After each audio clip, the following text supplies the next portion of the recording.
These are the steps that Grandma used to make this colorful squares quilt. First, she selected fabrics, white for the center and colors for the 2.5-inch squares. Here's the block layout, 6.5 white center and 16 2.5-inch squares to go around. Here's the pattern. You sew 3 squares together on the left and then 3 squares on the right, 5 squares on the top, 5 squares on the bottom. That makes your block. Lay out the blocks on a bed, clean floor, or design wall. Sew the blocks into rows and then sew the rows together. Now she sewed on borders. She did 2 borders for this one. Then she basted the quilt with pins rather than spray basting.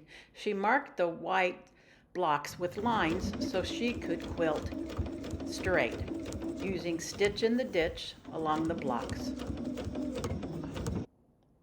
Then she trimmed the quilt and prepared the binding, cutting 2.5-inch strips, placing the strips at 90-degree angles and sewing on the diagonal to connect the strips.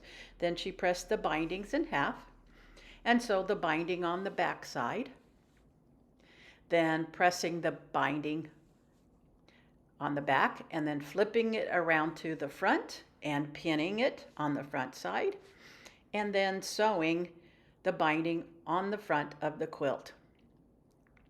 And there's the beautiful, colorful quilt she made.